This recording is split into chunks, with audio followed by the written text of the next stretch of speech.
All right, day 3 here. I came in this morning. My main goal today was to get this shock member here fully bolted in. I took it out this morning and made some paper templates of the holes so I can help locate them. Since this mounts to the bottom side of the frame rail here, the top frame rail, I needed a way to get some holes up on the top, so I made these. I bolted in the rear end kind of loosely again, just to triple, quadruple check that the rear end does center up where it's supposed to. These bolt-in RideTech notches index off of one of the holes in the shock cross member, so I just wanted to make really sure that everything lines up. You can see my marks there. The mark on top of the rail is actually a dimension taken from the GM drawing here. Just making sure, and sure enough, I get it all bolted in. Everything lines up perfectly. Just wanted to make sure, since this truck is being converted, I wanted to make sure everything was perfect before I started drilling too many holes. One thing I did find was the stock e-brake cable bracket down there. It interferes with both of the truck arms on both sides, so I'm going to have to remove those. Didn't notice that earlier, so that's easy. Just drill out a couple rivets. And while I'm at it, I'm going to go ahead and take out this, what I'm presuming was a stock exhaust hanger, but I'm going to go ahead and take that out.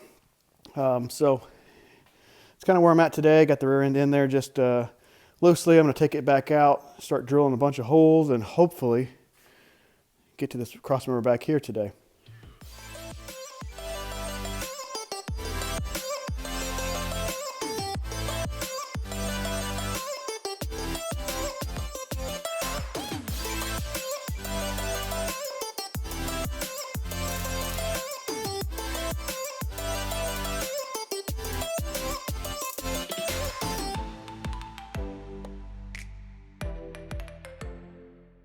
All right, so what I did here is I drilled an 1/8" pilot hole down through the center line here. I center punched that and drilled a hole down there just to see where we're at, just to make sure before we drill the big hole that we're right on the money, and we are exactly where we need to be. So we can drill the 7/16 hole here and put a bolt in.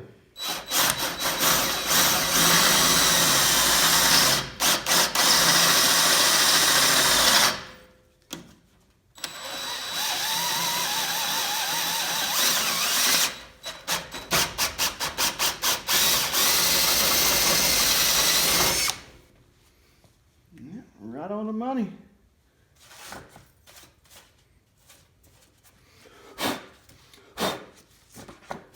Okay, couple more to go. All right, time for an update on the truck here. I haven't made a ton of progress since the last video. The holidays and sick kids and my newfound hobby of playing baseball has kind of slowed things down. But I was able to get out here this morning and make some paper templates out of some manila folders to get these 6 bolts, 3 on each side, into the top frame rail there. So I got those drilled in, and I set out to put the RideTech notches in, and it wasn't too bad. About an hour to do both of them. I ran into a little bit of a problem that the RideTech supplied template for the holes didn't really jive up super great, so I kind of just kind of fudged it a little bit, and I ended up having to slot, I think, 1 or 2 holes, but it worked out pretty good considering. This truck, I don't fault them. This truck was a leaf truck, obviously, and converted it to coil, so the holes were a little bit different, and it seems like the frame shape might be a little bit different, but they all bolted in, they all lay flat, so everything's right now is kind of in here with grade 5 hardware. I got a little bit of grade 8 in there, but I was just kind of getting it all bolted together just to see what I need, various lengths and whatnot. So those will all be switched out to grade 8. Next up is the panhard bar cross member. One little thing I'm worried about is on this axle, I have a Moser girdle cover on this.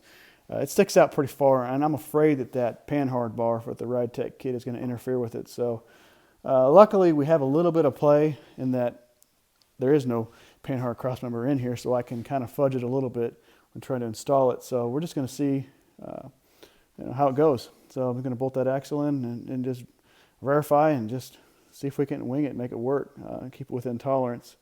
It's kind of it right now. I got to go buy an adapter universal joint here. This drive shaft's got a 1310, and I believe that the axle that I'm putting in it that I've rebuilt's got a 1320, so I'm going to go buy one from probably Denny's drive shaft. They're only about $20, so get that in, get that installed, and get this panhard crossmember in and installed, and button this sucker up and be finally done back here. I'm ready to get it back on the ground and move it under its own power so we can get up onto the front and start messing with all that front suspension up there. That's a little more straightforward since they're all the same, leaf versus coil trucks.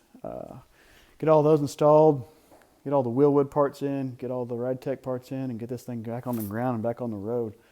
It's just, like I say, been slow, but you know, that's how life goes sometimes. So we'll get it there, and I appreciate you guys watching. Thanks.